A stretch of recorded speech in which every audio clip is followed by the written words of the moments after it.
Well, hello everybody, Solo Black coming at you. And today we're going window shopping. Every once in a while when I don't have anything to do and I have purchases that I want to make in the up and coming future, I go out and do a little window shopping. So today I'm going to go over to a couple of sporting goods shops and check out some camping equipment that I want to purchase. I might stop by Dick's or Dunham's or both. Particularly, I'm looking for a new tent. Don't know what brake, model or make, but I know I want to get another tent. I was out earlier today and it was raining. I don't know if you can kind of tell by the from what you're seeing, but yeah, it's a little cloudy. It rained earlier today. I had to go run a few errands, and I don't know, I was realizing today that when you ride a motorcycle, you ride a motorcycle with your whole body. You ride it with your whole body. Like when you make a turn, you have to, you throw your body into it. And it also depends on what kind of turn are you making. Are you making a slow speed turn or a high speed turn? When you make a slow speed turn, you throw your body weight against the turn. So if you're making a right turn, you put your body over to the left and then you turn into it. That's on a slow speed turn. But when you're making a fast speed turn, if you turn it right, you lean into it and you lean out of it. So if you're not a motorcycle rider, you probably wouldn't understand the concept of that. Then again, you might. Turning on a motorcycle, man, it's a learning thing, And then especially you can be every motorcycle you get is different. Like today, I'm on the st1300. It's considered a sport touring bike, and then as you know, I have a 2001 Honda Shadow Ace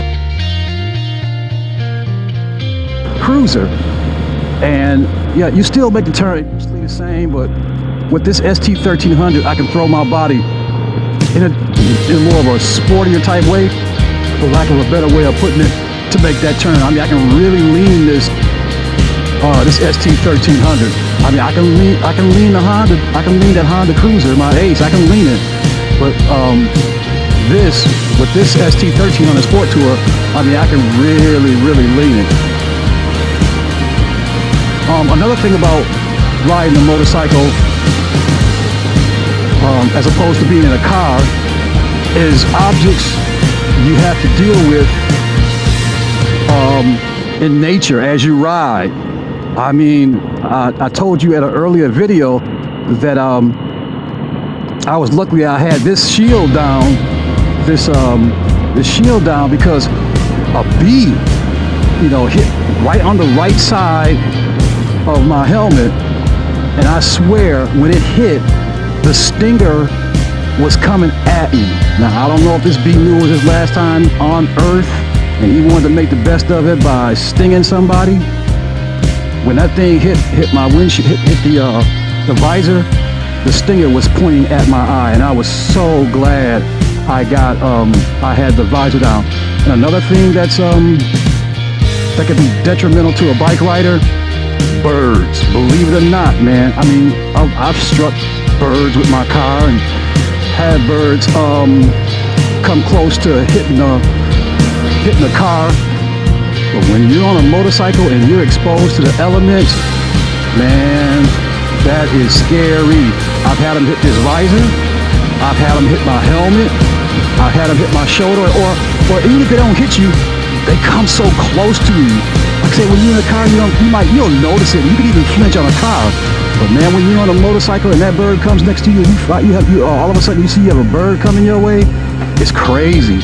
Okay. Another thing about riding a bike, as opposed to riding the car, is the chips and rocks from being behind, not just trucks. Trucks are notoriously known for that, but also being from behind cars. You know, they're kicking up all kinds of debris when you're riding my motorcycle.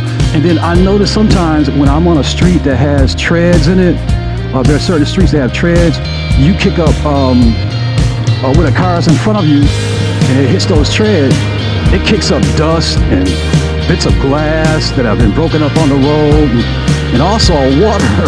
You know, the water gets trapped in those tiny, tiny treads. Believe it or not, if you're riding behind a car and it hits those treads, those grooves that are cut into the asphalt, it'll send water or whatever's in those treads, you feel it.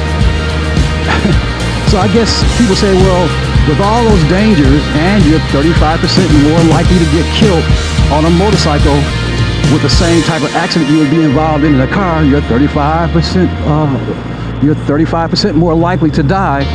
Why do we do it? Well, we do it for the same reasons I just explained. I mean, it's just, and I hate to be cliche-ish, but it's kind of true. There is a certain amount of freedom to riding a motorcycle. I mean, I can't explain it any more than just the freedom. You know, I have a 1975 MGB, and that's a two-seater British convertible. I enjoy driving that car. I enjoy having the top down. I enjoy the wind. I enjoy all that. But it's just not like riding a motorcycle. It stops. I mean, it's just not the same. You have to really be able to do both to understand what a motorcycle rider is telling you when he talks like that. Let's take 11 Mile. Okay, you really got to experience it to understand what a motorcycle, how we talk about the freedoms. I mean, like I'm out. And I'm out in the open right now. I got my jacket on because, like I said, it was raining earlier. It's a bit warm.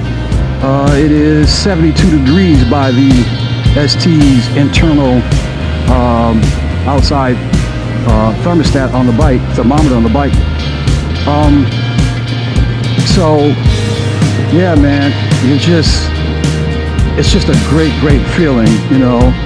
You drive this bike with your hips, you drive it with your shoulders. Of course, you're using your hands to guide the bike. I mean, you have to, you know, you can use your legs to do certain turns. Some people like that and some people don't. I like it. I mean, there's nothing about motorcycle I don't like.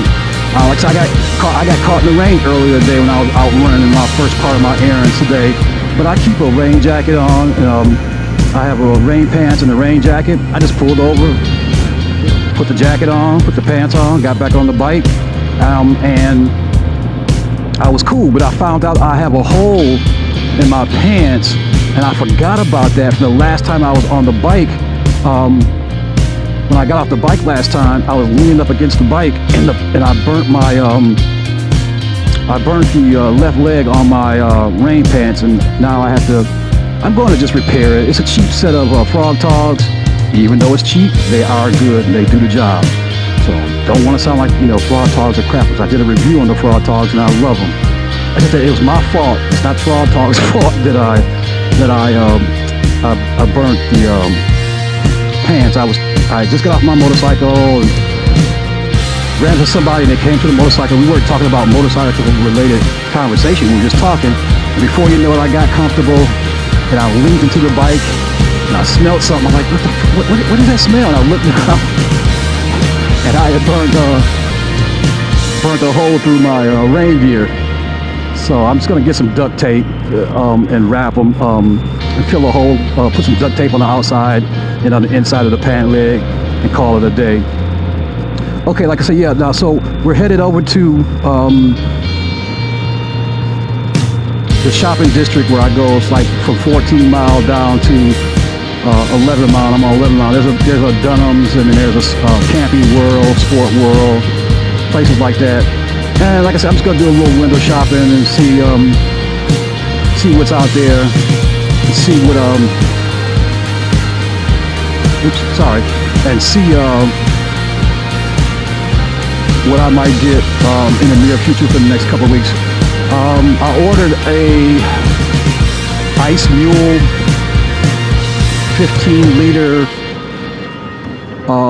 waterproof cooler with a roll top, because I've been having a problem with keeping beverages and food cold when I go camping. I have a Columbia cooler, soft cooler. It's not the greatest. I mean, it leaks. And when that Ice Mule roll top 15-liter cooler comes in, I'm going to do a review on that. So I got a couple more miles to go, and when we get over to the shopping center, I'll get back with you guys. Solo Black, and I'm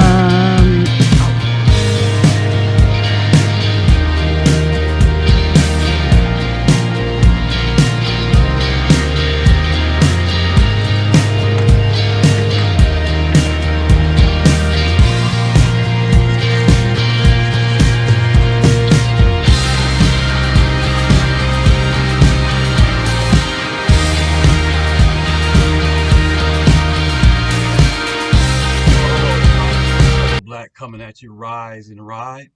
And today I said earlier that I was going to do window shopping, but as things go, I did more than window shop. I picked up a Cedar Summit large compression sack for my sleeping bag, so I can get that sleeping bag a little smaller. And I also picked up a Climate Static V sleeping pad, because the one I have, man, it's really, really big, and I wanted to cut the size down. I'm going to do a review on the Climate Static V sleeping pad as opposed to my Coleman in a later video. And then I'm going to use this Cedar Summit compression sack for my sleeping bag and see if I can get that down a little bit so it's a lot easier to carry on my motorcycle when we go camping. All right, this has been Solo Black, Rise and Ride. If you like this video, please comment, subscribe, and press that like button. That helps my videos grow. So I want everybody to have a very safe day. Solo Black. And I'm